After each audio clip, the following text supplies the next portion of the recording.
These images carved into the rock are called petroglyphs. That means they're chiseled into the rock. If they're painted into the rock, they're called pictographs. So carved petroglyph, painted pictograph. Now in Egypt, we have hieroglyphs.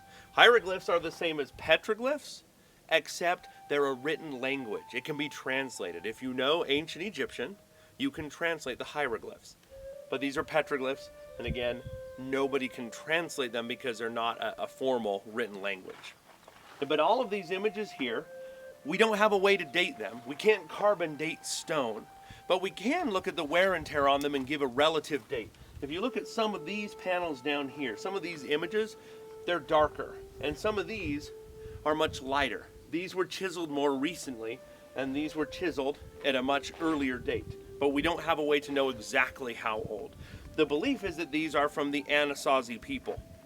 The Anasazi, that's a modern name given by the Hopi, Zuni, and Navajo tribe. They call these people Anasazi, which just means the ancient ones. But we have no idea what the people who carved this called themselves.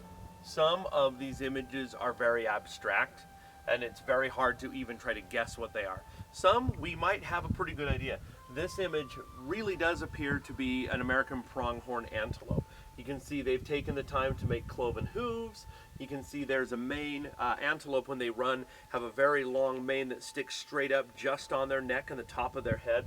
And you can see the horns very closely. You can see they're pronged, they're split. So very likely this is a pronghorn antelope. That's an inference we can make. It's probably right. But even if it is, we can never know what was the purpose of putting it here.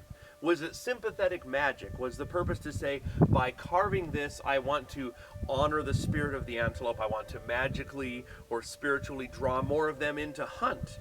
Or was it, again, a way to teach? Was it to tell a story? Was it just somebody who loved antelope and it was an image that meant something to them, so they depicted it? We don't know. We can guess, but those are inferences. We infer, we guess, and as long as we know they're just educated guesses, then we're fine. When we start to tell people this is exactly what this is and exactly what it means, that's when we run into trouble. This panel here has three images that look very much like they're human or humanoid. We don't know for sure, and we don't know what they are or what they mean. But what's really interesting is seeing the three of these. We assume that they were made, within 50, 100 years of each other based off of the level of patina, how dark and how light they are. But this first image over here, it's very loose. The triangle, it's wavy, it's loose, and the feet just terminate swept out. And these seem much more intentional. This image here looks like it was perhaps mimicking this first one. The triangle is much more concise. The feet are more angular. They've been chiseled much deeper. And it looks like they're holding hands with the second image. Same thing, a much more concise triangle. And it looks like this foot was started, but never finished, and never finished on the other side. Was that intentional, or was it never completed? So someone might say maybe this was made by a parent, and maybe their child later came back and made this. Maybe they were made all at the same time by the same person. But this image does appear to be older than these two.